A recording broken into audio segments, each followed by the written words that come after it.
The next model is the pig. The pig is very similar in some respects to the daisy pendant, but not quite as complex, which is why I decided to do it after the daisy pendant. Okay, the way you start the pig, again, is with the 4 ways you can fold paper in half, using 1 crease each time, and it can be just plain old 4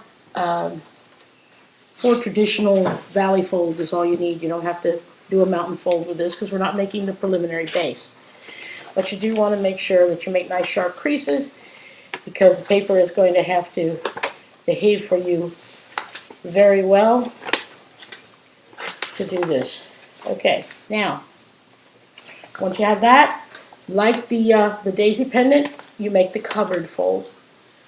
So all we did was we folded each half in to the center crease line, but we didn't go over the center crease line. That center crease line really is kind of sacred in origami. Not in every single model, but especially in the beginner ones, you'll see that you hardly ever leave a lumpy crease, and you hardly ever go over a crease line, when you're trying to use it, because it's a guide. That's what it's there for. Okay, now we're going to make that short covered again,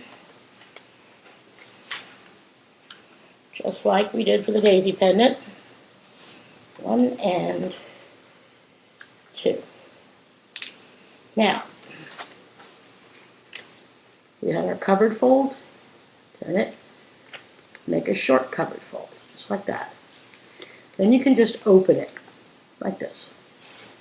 Okay, now, what we're going to do is, we're going to make 4 crease folds, 4 squash folds, 4 squash folds in the 4 corners. 1, 2, 3, 4. And a good way to help that along is to just fold those corners down. You've got a guide for how far to fold them. You want to fold them only up to the first crease and only up to the center crease on the big cupboard. Like that. Do that all the way around. Just follow the creases that are there while you make these other creases, and you shouldn't have any problem. It'll look like that. You're done. And then once you make a nice sharp crease, you can open it back up again. Okay, now, here's the trick. We're going to pick up just this one corner and squash it flat to form a triangle. Let me hold that up so you can see exactly what I did. It's only dealing with this first little square on the end. Squash, and it forms a triangle. See it?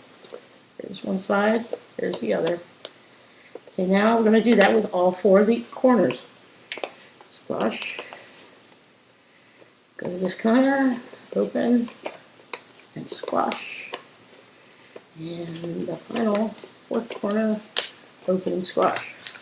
So when you're done, it looks sort of like a mask, a little bit, but you can't see through it, so it doesn't make a good mask.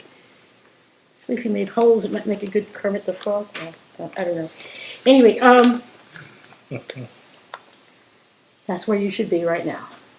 Little diamonds on each side, little diamond shapes. You look in the whole shapes. 2 triangles or a little hourglass shape in the center. Okay, now we're going to fold this in half so that each of these little things are on the outside. 1, 2, 3, 4, right? Okay, now we're going to make swivel folds just on these little triangles, like this. We hold that up so you can see it better. That's a little leg on the pig. Just open it up like that and swivel fold down. Like that. Okay?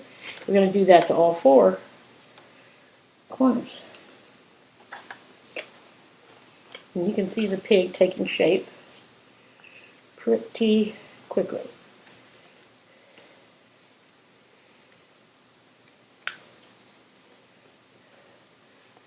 There's the basic pig form. You just have to determine what side is going to be the snout of the pig and what side's going to be a little curly tail. To make the snout, you do I believe it's an inside reverse fold too. You go inside, reverse, and fold. And there's the pig snout. To do the pig tail, you're going to do a double one of those. Inside, reverse fold. So it looks like you got two snouts. And then at the very tip, you do another inside reverse fold. And you got the little curly tail. You can see this well. Curly tail, little pig snout. And that's the pig.